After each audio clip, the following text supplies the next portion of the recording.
Avez-vous déjà calculé le nombre d'heures que vous passez chaque été, courbé en deux sous un soleil de plomb, à arroser vos tomates et à casser cette satanée croûte de terre avec votre binette?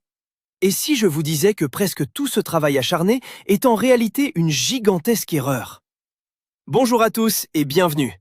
Aujourd'hui, nous allons aborder un sujet qui va littéralement révolutionner votre façon de voir le potager. Nous allons parler d'un secret simple, naturel et incroyablement efficace pour réduire drastiquement vos corvées d'eau et de désherbage. Je vous promets qu'à la fin de cette vidéo, vous ne regarderez plus jamais un carré de terre nu de la même manière et vous comprendrez comment la nature, elle-même, gère l'humidité depuis des millions d'années. Mais avant de vous dévoiler cet ingrédient magique que vous devez absolument ajouter à vos plates-bandes, j'ai une question provocatrice pour vous. Pensez-vous vraiment que retourner la terre en profondeur la rend plus fertile? Répondez-moi dans les commentaires. Dites-moi si vous êtes pour ou contre le labour, et préparons-nous à bousculer quelques idées reçues. Pour bien comprendre pourquoi nous nous épuisons souvent pour rien, il faut faire un petit saut dans le passé. Depuis la révolution agricole et l'ère industrielle, on nous a appris qu'un beau jardin, c'est un jardin propre. Un jardin où la terre est bien noire, bien visible, sans un seul débris à la surface. Nos grands-parents et arrière-grands-parents passaient leur journée à sarcler, biner et retourner le sol à grands coups de bêche pour l'aérer. On pensait alors que pour faire pousser des légumes, il fallait une toile totalement vierge. Mais la science du sol moderne et l'observation de la nature nous ont prouvé exactement le contraire. Les chercheurs en agronomie ont découvert qu'un sol nu est en fait un sol en danger, exposé aux brûlures du soleil et à l'érosion du vent. C'est un concept fondamental que nous appelons aujourd'hui l'agroécologie ou la permaculture. L'idée principale est d'arrêter de lutter contre la nature et de commencer à travailler avec elle en utilisant les mêmes outils qu'elle déploie dans une forêt sauvage. Imaginez un instant que vous êtes en plein été. Le soleil tape fort, la température atteint les 30 degrés et la terre de votre potager commence à craqueler. Vous savez exactement ce que cela signifie. Vous allez devoir sortir le tuyau d'arrosage, remplir de lourds arrosoirs et passer 1 heure ou 2 à abreuver chaque plante. Ensuite, le lendemain, sous l'effet de l'évaporation, cette même terre aura formé une croûte dure comme du béton. Il faudra alors prendre la binette pour casser cette croûte, un travail épuisant pour le dos. C'est la routine classique et douloureuse de la grande majorité des jardiniers. Mais que se passerait-il si je vous disais que tout ce travail est non seulement inutile, mais qu'il fatigue aussi votre terre? C'est une réalité difficile à accepter au début pour beaucoup de passionnés. Pourtant, la nature n'a jamais eu besoin d'outils, de tuyaux ou d'interventions humaines pour faire pousser des forêts immenses ou des prairies luxuriantes. Dans une forêt dense, personne ne vient arroser au crépuscule. Personne ne vient retourner la terre avec une fourche bêche. Et pourtant, le sol y est incroyablement riche, souple et reste toujours humide, même en pleine période de canicule estivale. La grande différence entre cette forêt prospère et votre potager traditionnel se trouve littéralement à la surface. La nature a horreur du vide. Une forêt couvre en permanence son sol avec ce qu'on appelle la litière. Elle ne le laisse absolument jamais nu face aux agressions directes du soleil, des pluies battantes ou du vent desséchant. Et c'est exactement cette logique implacable que nous allons appliquer à nos propres cultures pour nous libérer de nos corvées les plus lourdes. Ce fameux ingrédient que vous devez ajouter sur vos plates-bandes, c'est tout simplement une couverture organique. On appelle cela le paillage. C'est l'action de déposer une épaisse couche de matière végétale morte sur la terre autour de vos légumes. Beaucoup pensent encore que c'est juste une question d'esthétique ou une mode pour faire joli, mais c'est le mythe le plus tenace du jardinage. Couvrir son sol est en réalité la technique agronomique la plus puissante que vous puissiez utiliser. C'est le véritable secret des jardiniers qui obtiennent des récoltes abondantes tout en passant l'été dans un hamac à siroter une boisson fraîche au lieu de transpirer sur une binette. Alors, comment ce simple manteau végétal permet-il de moins arroser? C'est une question de physique élémentaire. Quand le soleil frappe directement une terre nue, l'eau contenue dans le sol s'évapore à une vitesse fulgurante. L'énergie solaire agit comme un gigantesque sèche-cheveux. Mais lorsque vous ajoutez une couche de 15 à 20 cm de paillage sur vos plates-bandes, vous créez une barrière physique isolante. Cette couverture bloque les rayons du soleil et maintient la fraîcheur de la terre en dessous. Prenez l'exemple d'une grosse pierre que vous soulevez en plein mois d'août. En dessous, la terre est toujours fraîche et humide, n'est-ce pas? Le paillage agit exactement comme cette pierre, mais sur toute la surface de votre potager. L'humidité remonte des profondeurs du sol par capillarité, et au lieu de s'évaporer dans l'air, elle reste emprisonnée sous la couverture végétale, directement à la disposition des racines de vos tomates, courgettes et salades. Vos plantes ne souffrent plus de la soif, et votre consommation d'eau s'effondre. Mais l'économie d'eau n'est que la première étape de cette révolution. Passons à la deuxième corvée que nous détestons tous, le binage. On dit souvent qu'un binage vaut 2 arrosages. C'est un vieux dicton très populaire. Pourquoi? Parce que l'eau de pluie ou d'arrosage, en tombant sur une terre nue, tasse les particules fines d'argile et de limon. En séchant, cela forme une croûte imperméable qu'on appelle la battance du sol. Cette croûte empêche la terre de respirer et l'eau des pluies suivantes de pénétrer. C'est pour cela que nos grands-parents binaient sans cesse, pour casser cette croûte. Cependant, en ajoutant un paillage épais, vous encaissez le choc des gouttes de pluie. L'eau ne frappe plus violemment la terre, elle glisse doucement à travers la matière végétale. La fameuse croûte de battance ne se forme plus jamais. La terre en dessous reste incroyablement souple, aérée et grumeleuse. Vous pouvez littéralement enfoncer votre main dans le sol sans aucun effort. Fini la binette, fini les mots d'eau après chaque orage estival. La couverture travaille pour vous et protège la structure de votre sol jour et nuit.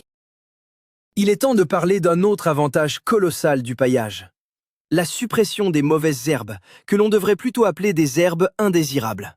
Rien n'est plus frustrant que de passer un week-end entier à désherber ses carottes pour voir de nouvelles repousses pointer le bout de leur nez 3 jours plus tard. La nature utilise ces plantes pionnières pour couvrir le sol nu le plus vite possible. C'est un mécanisme de survie. Mais si c'est vous qui couvrez le sol en premier avec votre paillage, vous coupez l'herbe sous le pied de la nature, littéralement.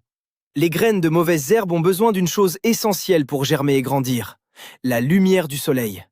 En déposant une couche suffisamment épaisse de paille ou de feuilles mortes, vous plongez la surface de la terre dans une obscurité totale.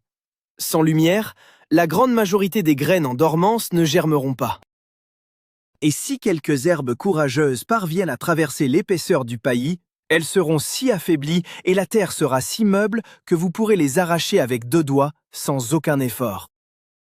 Maintenant que vous êtes convaincu du principe, voyons concrètement ce que vous pouvez ajouter sur vos plates-bandes.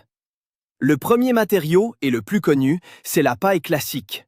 C'est le roi des paillages au potager. La paille est facile à trouver, souvent peu coûteuse si vous l'achetez directement chez un agriculteur local, et elle est incroyablement lumineuse, ce qui reflète une partie de la chaleur estivale. Elle est parfaite pour les légumes d'été comme les tomates, les poivrons ou les aubergines. En se décomposant lentement, elle va apporter du carbone à votre sol, ce qui est l'équivalent de l'énergie pour les micro-organismes. Une belle couche de 15 cm de paille va transformer votre potager en un véritable cocon protecteur. C'est l'image parfaite du jardinage naturel réussi. Cependant, un petit conseil pratique. Assurez-vous de choisir une paille issue de l'agriculture biologique si possible. Ou du moins, une paille qui n'a pas été traitée avec de puissants herbicides persistants, car cela pourrait ralentir la croissance de vos légumes sensibles. Le deuxième ingrédient magique que vous avez sûrement en abondance chez vous, c'est la tonte de gazon. C'est un véritable trésor vert que beaucoup de gens mettent pourtant à la poubelle ou portent à la déchetterie, ce qui est une perte immense. La tonte de pelouse est riche en azote et en eau. Elle agit comme un véritable coup de fouet nutritif pour les plantes gourmandes. Imaginez cela comme une boisson énergétique naturelle pour votre potager. Cependant, il y a une règle d'or très stricte à respecter avec la tonte fraîche. Il ne faut jamais l'étaler en couches trop épaisses. Si vous mettez 10 cm de tonte humide d'un coup, elle va fermenter, chauffer, devenir visqueuse et dégager une odeur désagréable de pourriture. La solution idéale est de l'étaler en très fines couches de 2 à 3 cm à la fois et de la laisser sécher au soleil avant d'en rajouter. Une fois sèche, elle se transforme en un foin fin, parfait pour retenir l'humidité et nourrir la terre sans l'étouffer. C'est le recyclage intelligent par excellence. Si nous avançons dans la saison, l'automne nous offre le troisième cadeau merveilleux pour vos plates-bandes, les feuilles mortes. C'est ce que la forêt utilise depuis la nuit des temps. Plutôt que de les balayer frénétiquement et de les brûler, ramassez-les et déposez-les directement sur la terre de vos potagers pour passer l'hiver. Les feuilles mortes recréent un véritable humus forestier. Elles sont riches en minéraux que les arbres ont puisés profondément dans le sol. Pour illustrer, une épaisse couverture de feuilles mortes de chêne ou de hêtre va doucement se décomposer sous l'action de la pluie et du froid. Au printemps suivant, lorsque vous écarterez ce tapis brun, vous découvrirez une terre d'une richesse incroyable, noire, grumeleuse et grouillante de vie. Vous pouvez même passer un coup de tondeuse sur vos feuilles avant de les étaler. Cela va les broyer, accélérer leur décomposition et empêcher qu'elles ne s'envolent au premier coup de vent d'hiver. C'est l'assurance d'un sol prêt à exploser de vitalité au retour des beaux jours. Un autre matériau extraordinaire, un peu plus technique mais redoutablement efficace, c'est le bois raméal fragmenté, souvent appelé BRF. Il s'agit tout simplement de jeunes branches d'arbres broyées. Ce matériau est un véritable miracle pour restructurer les sols pauvres, usés ou très argileux. En ajoutant une couche de 3 à 5 cm de bois broyé sur vos plates-bandes à l'automne, vous allez inviter une armée de champignons microscopiques dans votre terre. Ces champignons vont créer un immense réseau souterrain blanc, le mycélium, qui va dégrader la lignine du bois et créer un humus d'une qualité exceptionnelle. Ce réseau de champignons va littéralement connecter les racines de vos plantes entre elles, les aidant à aller chercher l'eau et les nutriments beaucoup plus loin. Le sol devient alors une véritable éponge géante, capable d'absorber des trombes d'eau en hiver pour les restituer lentement pendant la sécheresse de l'été. C'est un investissement à long terme qui transforme radicalement la texture et la fertilité de votre jardin. Maintenant que nous avons parlé des matériaux, il faut que je vous présente les ouvriers qui vont faire le travail de labour à votre place. Car oui, si vous arrêtez de retourner la terre, quelqu'un d'autre doit s'en charger. Et ces travailleurs infatigables, ce sont les vers de terre. Dans un sol nu et retourné chimiquement ou mécaniquement, les vers de terre fuient ou meurent. Mais sous un bon paillage, à l'abri de la lumière et du sec, c'est le paradis pour eux. Ils vont remonter à la surface la nuit pour attraper des morceaux de paille ou de feuilles et les tirer dans leur galerie en profondeur pour les manger. Ce faisant, ils brassent la terre, descendent de la matière organique et remontent des minéraux précieux. Leurs galeries agissent comme un système de drainage parfait, permettant aux racines de plonger sans effort. Un sol bien couvert abrite des centaines de vers de terre au mètre carré. Ils travaillent gratuitement, 24 heures sur 24, creusant et fertilisant la terre à votre place. C'est pour eux que vous mettez ce couvert végétal. Il y a cependant un mythe qui effraie beaucoup de jardiniers débutants lorsqu'ils entendent parler de paillage pour la première fois. C'est la fameuse fin d'azote. Vous avez peut-être lu sur Internet que mettre de la paille ou du bois sur la terre allait affamer vos légumes, les rendant tout jaunes et chétifs. Démystifions cela tout de suite. La fin d'azote se produit uniquement si vous incorporez des matières très carbonées, comme de la paille sèche ou de la sciure de bois, directement dans la terre en la retournant. Les bactéries vont alors pomper l'azote du sol pour digérer ce carbone. Mais la règle absolue de notre méthode est de ne jamais enfouir le paillage. Vous devez simplement le poser sur le sol, en surface.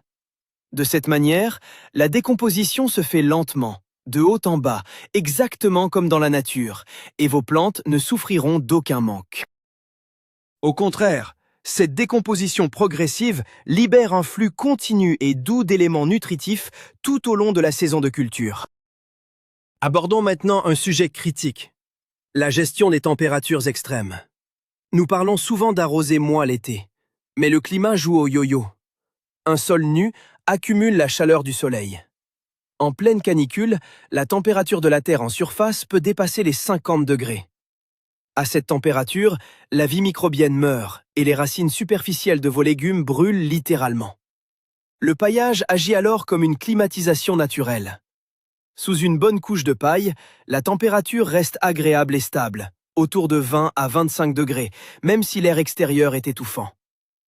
Mais ce rôle d'isolant thermique fonctionne aussi en hiver. La couverture végétale agit comme un manteau chaud qui empêche le gel de pénétrer profondément dans le sol. Cela permet à la vie biologique de continuer son travail plus longtemps en automne et protège les racines de vos légumes d'hiver, comme les poireaux ou les choux. C'est un véritable bouclier climatique, indispensable face aux variations de température que nous connaissons aujourd'hui. Comment faire concrètement pour commencer? Si vous avez actuellement un potager à la terre nue et dure, n'essayez pas de tout pailler sans préparation. Sinon, l'eau de pluie aura du mal à pénétrer au début. La meilleure approche est de choisir une belle journée après une bonne pluie, ou d'arroser abondamment votre terre.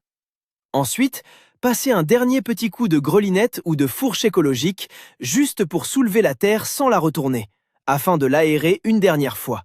Et c'est là que la magie opère. Vous étalez immédiatement votre matériau. Commencez par exemple par une petite couche de compost bien mûr d'1 ou 2 cm pour nourrir la surface. Puis, recouvrez le tout avec 15 cm de paille ou de foin. Félicitations, vous venez de poser la première pierre de votre nouveau jardin autonome.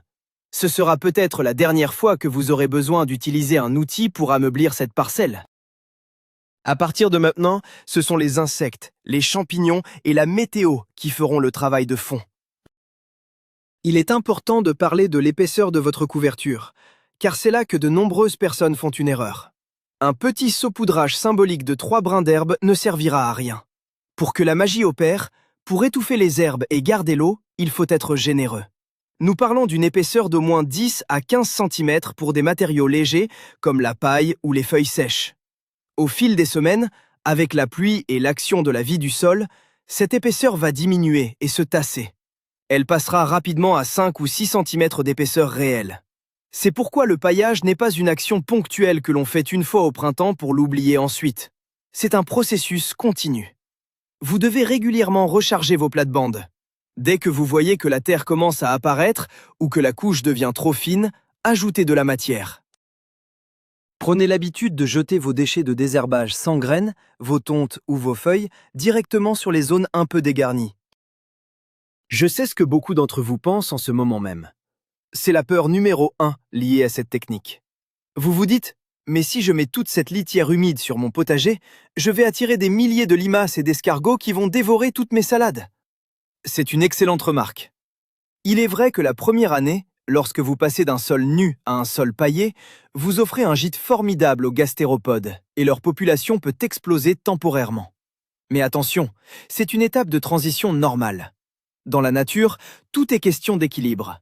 En créant ce milieu riche et humide, vous allez très vite attirer également les prédateurs des limaces, les carabes, les crapauds, les hérissons, les orvets et certains oiseaux. Ce petit écosystème va mettre quelques mois à s'équilibrer. Pour les aider au début, vous pouvez écarter le paillage au moment des semis de petites graines, ou utiliser de la cendre ou des coquilles d'œufs autour des jeunes pousses fragiles. Mais à long terme, le paillage favorise la biodiversité qui régulera naturellement vos ravageurs.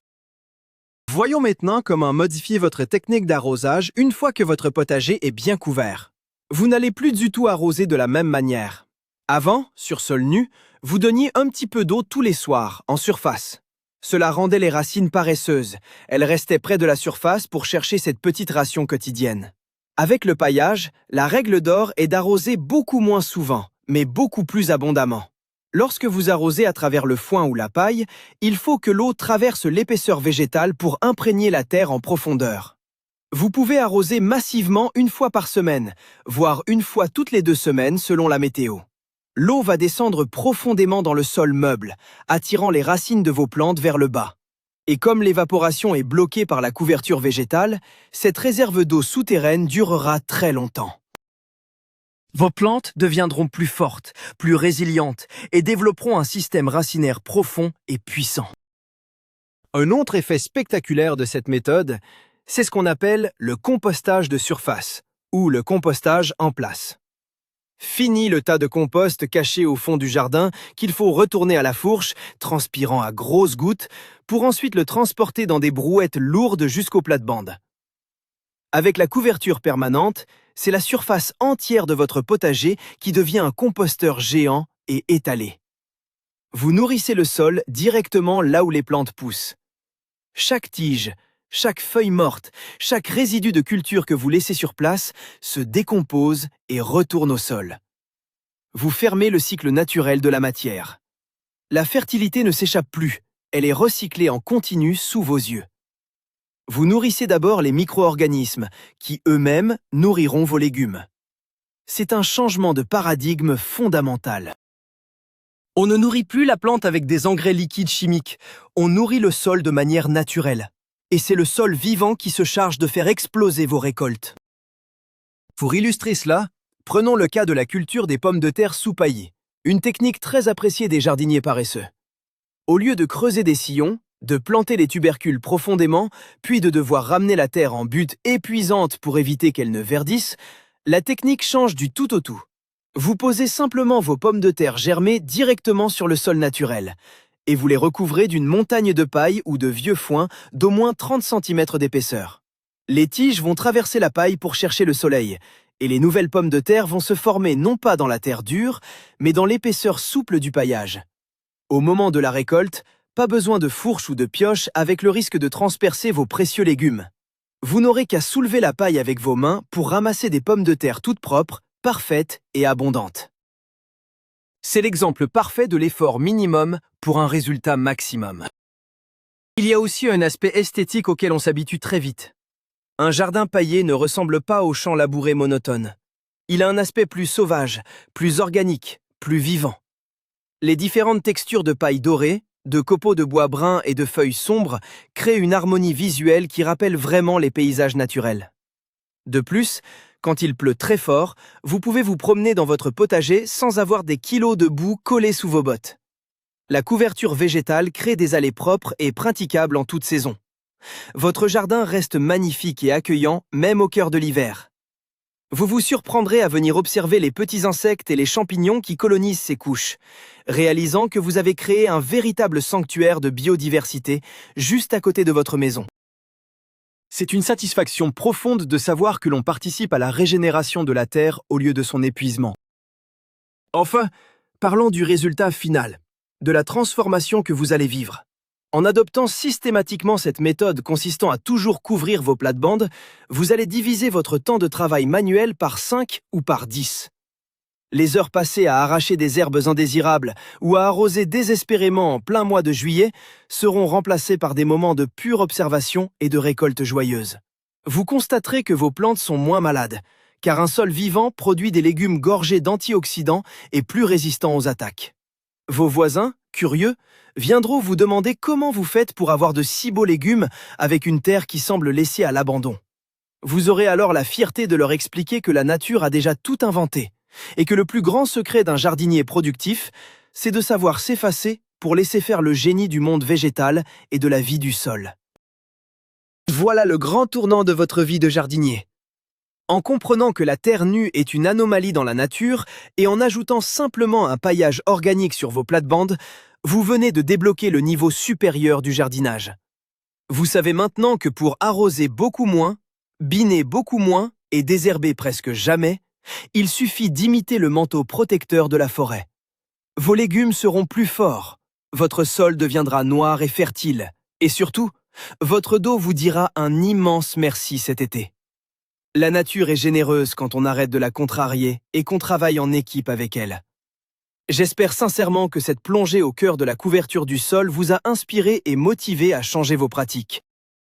Si vous avez appris quelque chose de nouveau aujourd'hui, prenez une petite seconde pour vous abonner à la chaîne, cliquez sur le bouton j'aime et partagez cette vidéo avec vos amis jardiniers qui s'épuisent encore avec leur binette. Et pour terminer, dites-moi dans les commentaires, quel matériau allez-vous utiliser en premier pour couvrir vos plantations cette saison? De la paille, du gazon ou des feuilles mortes? J'ai hâte de lire vos réponses. Merci d'avoir regardé et à très bientôt pour de nouvelles découvertes au jardin.